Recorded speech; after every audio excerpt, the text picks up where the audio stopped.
Bienvenidos a Cruce de Palabras por Telesur. Soy Luis Hernández Navarro y hoy está con nosotros para conversar sobre la última caravana migratoria rumbo a Estados Unidos, salida de Honduras, el periodista vasco Alberto Pradilla.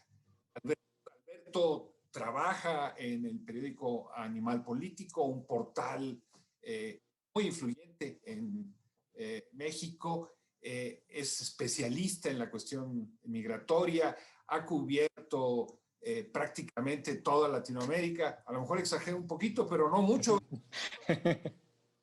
y se ha especializado, como decíamos hace un momento, en migración. Muchas gracias por estar con nosotros en este cruce de palabras. Muchas gracias por invitarme, y sí, un poquito exageras, pero bueno. No, solo un poquito. Alberto, salió hace unos días una nueva caravana de Honduras rumbo a Estados Unidos, en un momento en el que nadie puede decir que se trata de una maniobra electoral para influir en las elecciones de Estados Unidos o de México. ¿Cómo explicarnos el surgimiento de esta nueva iniciativa de migratoria? La verdad es que era algo que ya sabíamos. Esto sabíamos que iba a ocurrir, se había avisado, se había escrito sobre ello, recordemos que en noviembre Honduras es golpeada duramente por dos huracanes, Eta y Iota, y esto añade, bueno, el valle de Sula queda completamente destrozado, miles de personas pierden sus casas, las cosechas, el puesto de trabajo, todo, pierden absolutamente todo. Entonces, las condiciones de vida no habían mejorado. Es decir, la gente seguía migrando porque sigue sufriendo unos índices de pobreza terribles y unos índices de violencia insoportables.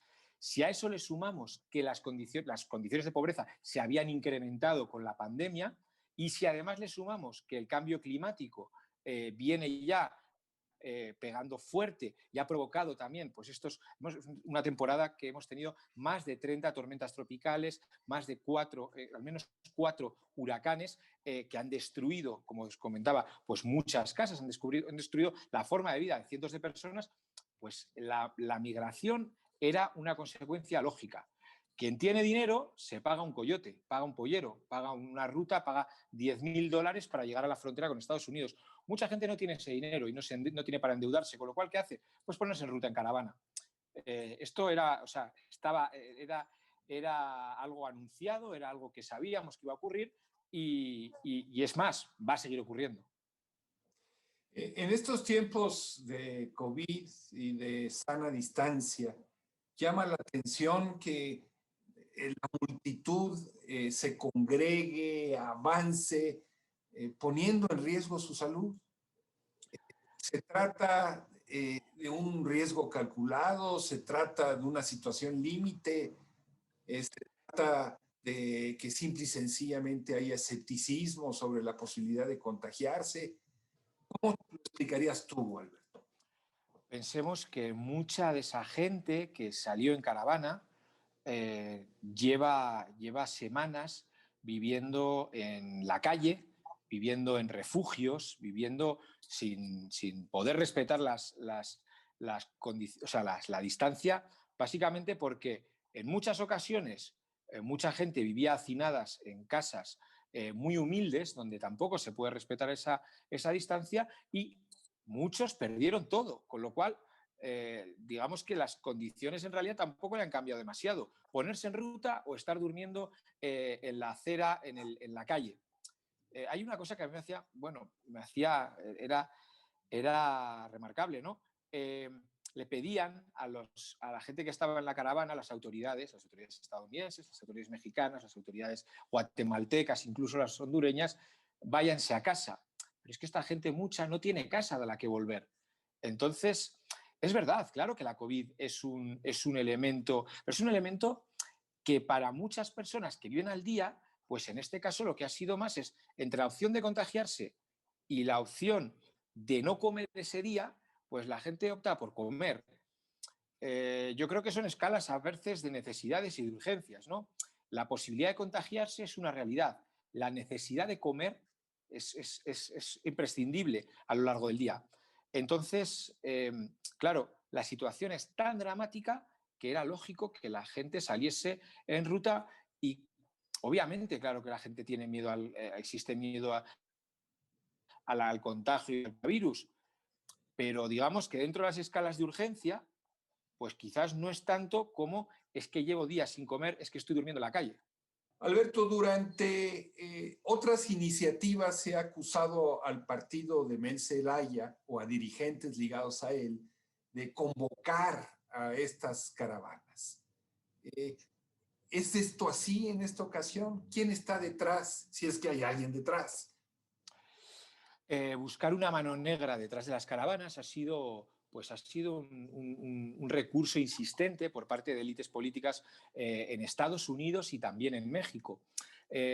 Ha sido una forma de tratar de criminalizar la migración, de criminalizar la caravana para eludir el debate fundamental, que es ¿por qué se producen estas migraciones? Se producen por 4 razones fundamentales. Porque la gente tiene hambre, porque la gente no tiene condiciones económicas, porque la gente la matan a tiros, porque las condiciones de violencia son insoportables en Centroamérica. Ocurre también porque los gobernantes son gobernantes corruptos que no consiguen garantizar lo básico, es decir, que sus ciudadanos tengan unas condiciones de vida mínimas. Y ahora, con el cambio climático, se suma esta cuarta razón, que es el golpe de fenómenos climáticos como las tormentas ETA y IOTA, que lo que hacen es destruir por completo territorios, ¿no? Entonces, durante mucho tiempo se ha intentado buscar una mano negra. De la primera se hablaba desde... Además son recursos que son contradictorios porque se ha llegado a decir que detrás estaba Mel Zelaya y el Partido Libre. Se ha dicho que estaba Donald Trump. Se ha dicho que estaba Daniel Ortega. Y se ha dicho incluso que estaba el gobierno de Venezuela. Es decir, todos estos elementos a la vez pues para favorecer presuntamente electoralmente a Donald Trump, o también en México se decía mucho para cuestionar el gobierno de Andrés Manuel López Obrador, ¿no? A día de hoy, después de tanto tiempo, han pasado ya tiempo después de esa primera gran caravana de octubre de 2018, quienes defienden que hay una mano negra no han podido demostrarlo en ningún momento. Con lo cual, yo siempre digo lo mismo. Recuerdo en la plaza de Tapachula, en Chiapas, en la primera de las caravanas, cuando un activista, en la primera caravana había cientos de personas ahí durmiendo en la plaza, y salió ante los medios y dijo: ¿quieren saber quién está detrás de estas caravanas? El hambre y la muerte. Las condiciones no han cambiado. En Honduras siguen matándote a tiros, sigues muriendo de hambre y ahora está todavía la COVID ha empeorado las condiciones materiales y han llegado los huracanes para destruirlo todo. Es lógico que la gente busque otro futuro porque ahora mismo no tiene presente.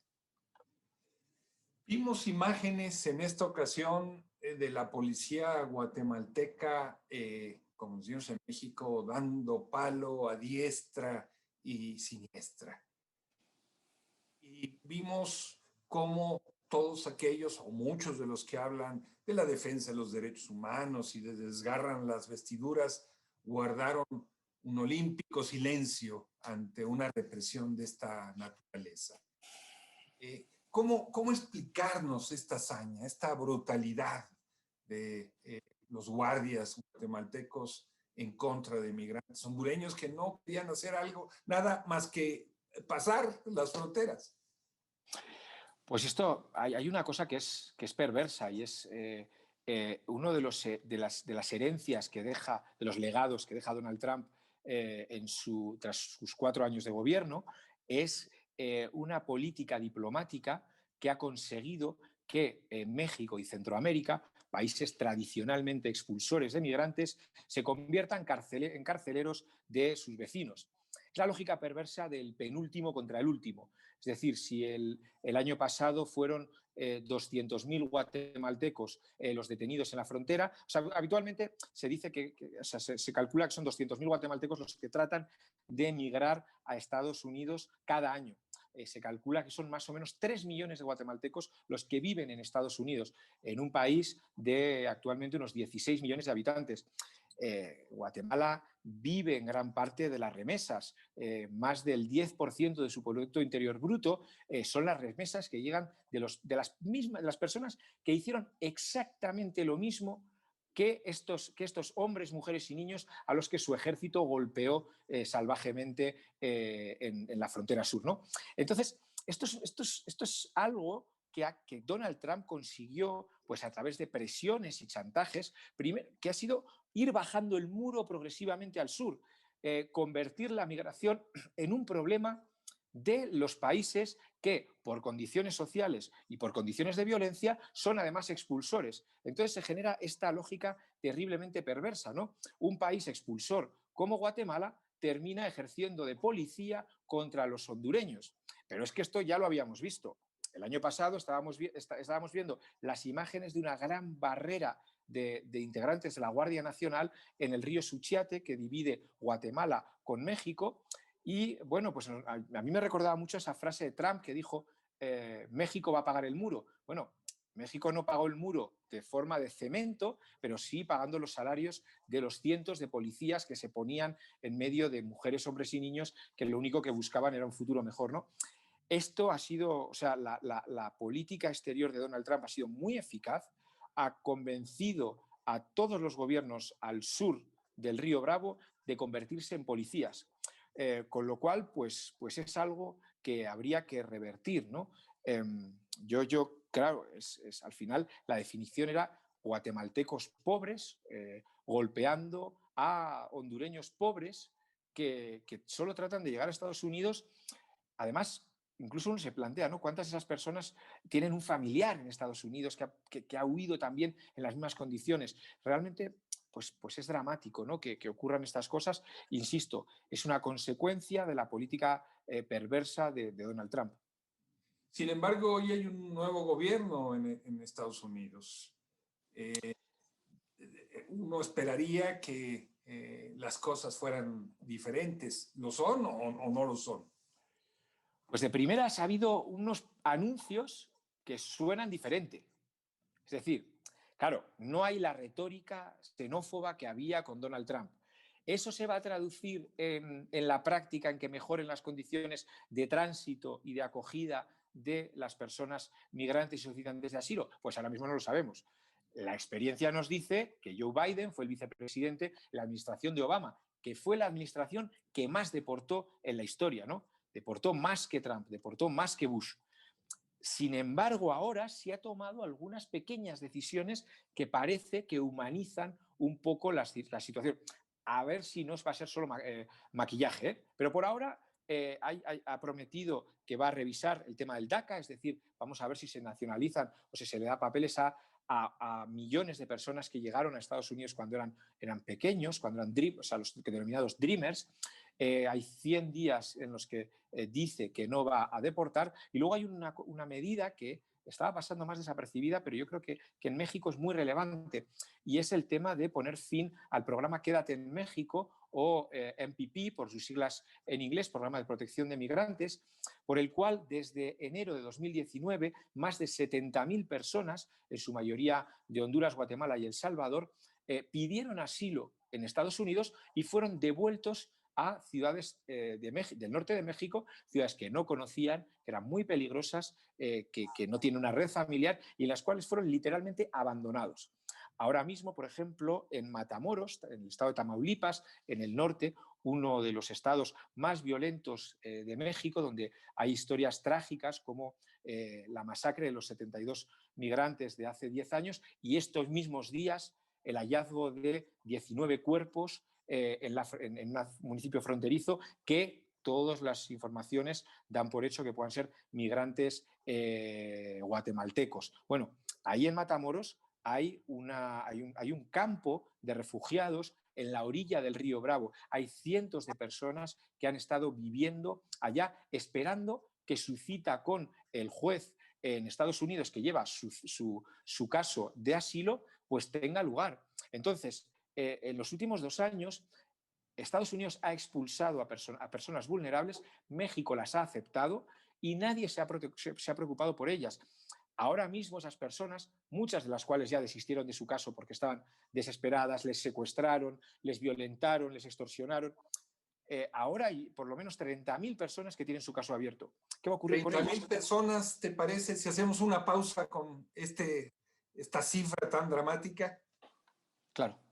No se vayan, volvemos en muy breves instantes. Estamos de vuelta en este cruce de palabras, conversando con el periodista vasco Alberto Pradilla, reportero del portal mexicano Animal Político, especialista en cuestiones de migración, precisamente a propósito de la última caravana hondureña rumbo a Estados Unidos.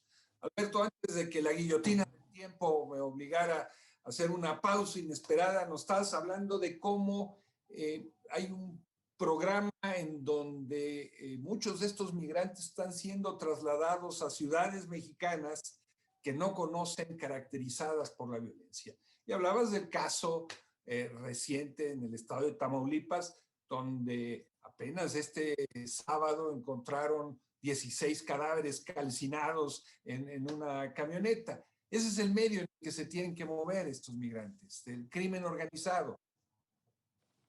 Claro, fíjate que es precisamente a los lugares a los que han sido expulsados los solicitantes de asilo, con lo cual se da esta situación paradójica y perversa.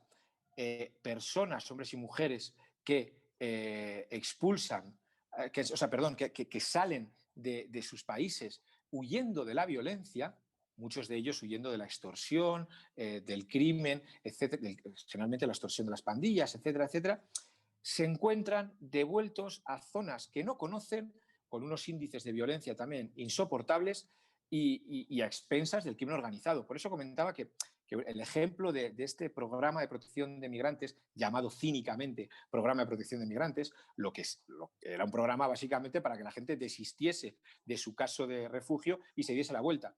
Pero el símbolo de este programa es el campamento de Matamoros. En este campamento, que está vallado a orillas del río Bravo, han aparecido muertos algunos de los solicitantes de asilo con su cuerpo flotando en río Bravo, siempre en extrañas circunstancias. Han estado allá cercados durante tiempo, han estado sometidos al crimen organizado, porque si uno va allá y se pone a platicar con cada uno de ellos, es rara el caso en el que no te van a contar que alguien la ha secuestrado, que alguien la ha extorsionado.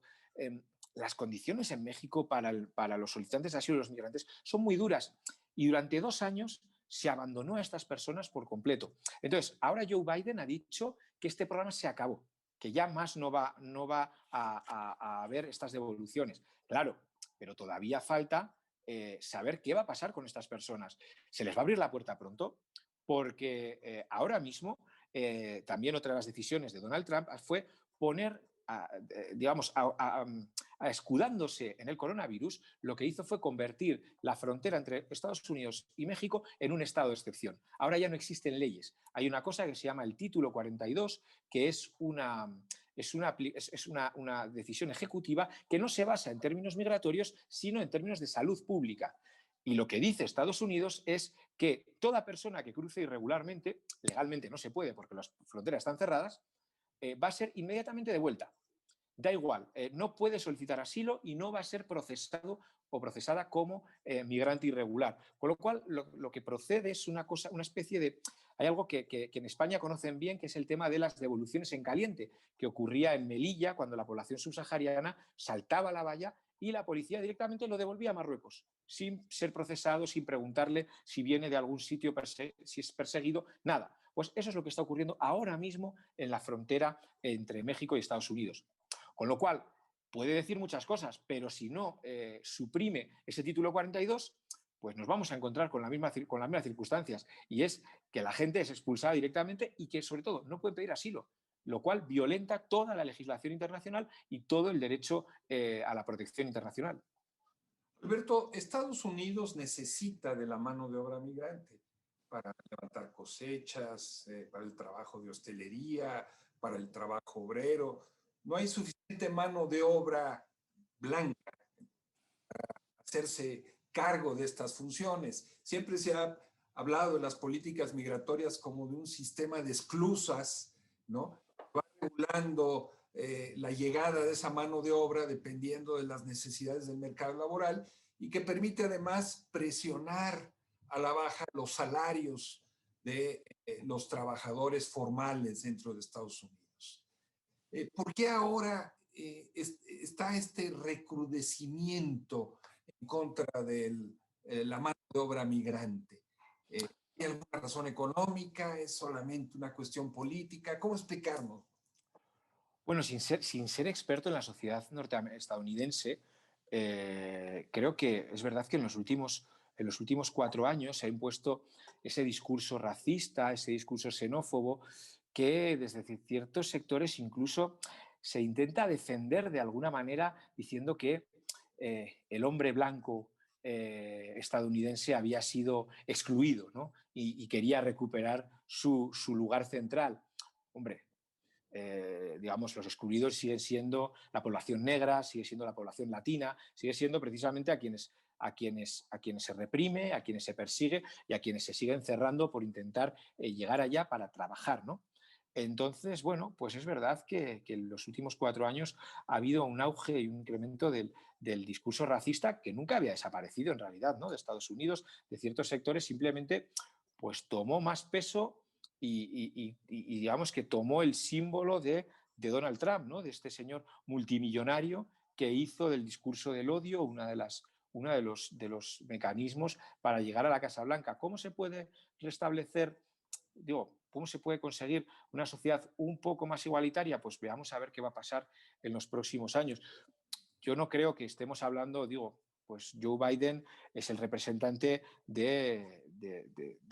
también de un establishment, ¿no? Y de una sociedad, o sea, de una élite política que tampoco ha cambiado demasiado el statu quo. Es decir, no estamos asistiendo a una revolución en Estados Unidos, pero también es verdad que es de alegrarse que la persona que hizo del odio su discurso ya no va a estar.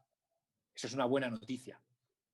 Tú has cubierto una tras otra prácticamente las distintas caravanas que han salido de Centroamérica.